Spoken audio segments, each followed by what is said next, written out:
What's going on, MMA fans? This is G here with MMA Hype Watch, and today we're going to be talking about Alexander Volkanovski and the factors he's going to have to deal with taking on Islam Makhachev at UFC 284. But first, let's get some crisp footage of Alexander Volkanovski hitting some pads.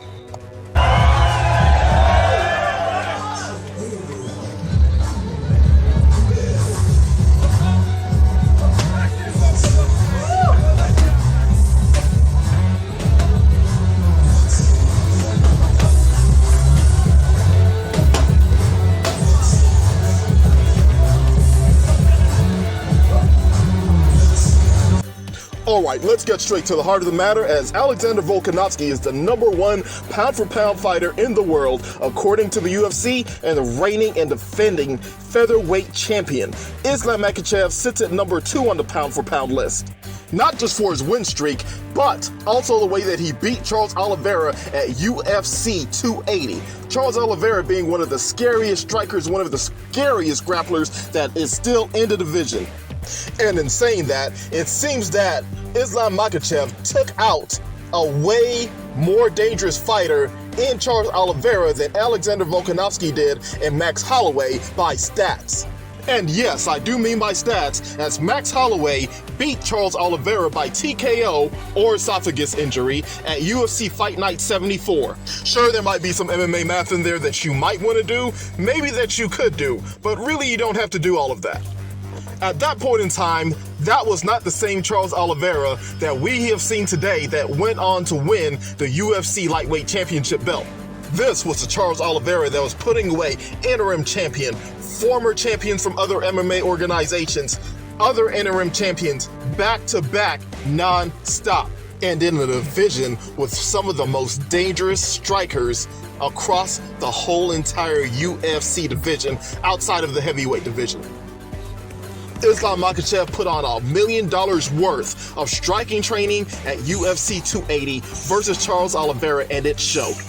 So it's very hard to speculate that Charles Oliveira at that time could have beaten Max Holloway, considering the losses that Charles Oliveira took after the Max Holloway fight. At UFC 280, Islam Makhachev scored a 73% accuracy rate in striking against Charles Oliveira, along with that knockdown.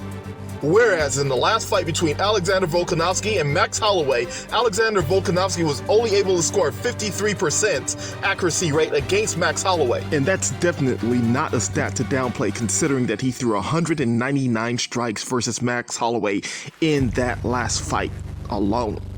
I know Islam Makhachev says his dream is to knock out Alexander Volkanovski at UFC 284, and is it really possible? I'm going to have to say probably not, and it seems like Islam Makhachev is going to have to stick to his bread and butter here unless he can outpace someone like Alexander Volkanovski that consistently is able and willing to throw shot for shot every single round until the end of the fight, somewhere in the hundreds, if not close to 200 something strikes every single fight.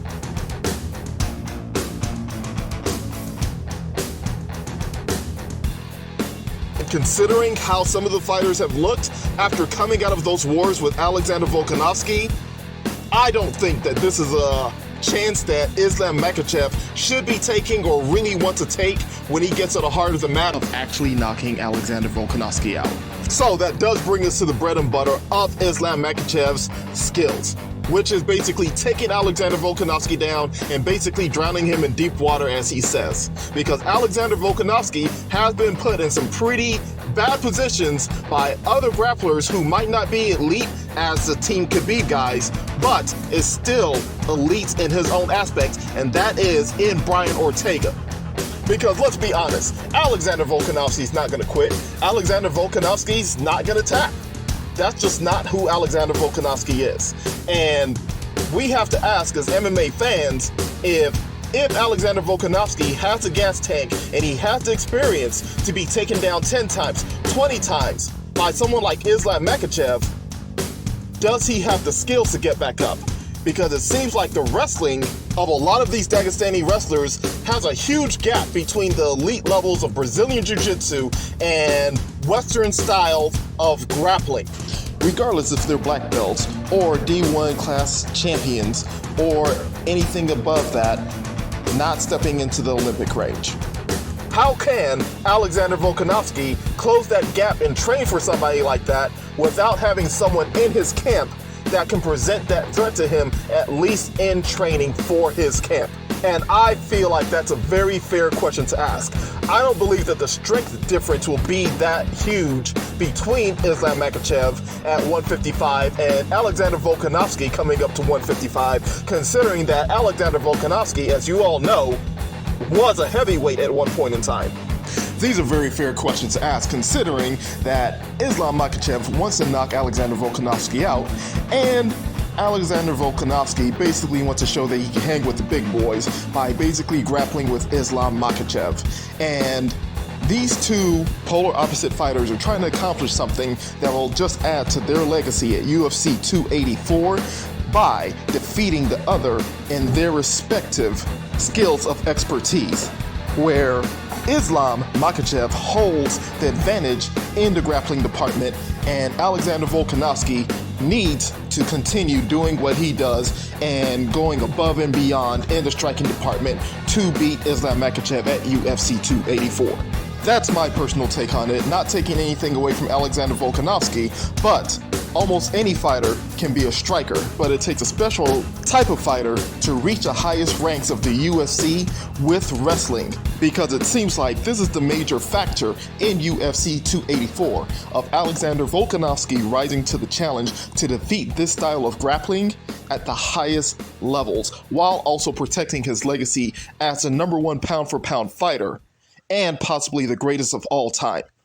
Especially in a fight where we know what Islam Makhachev is going to do.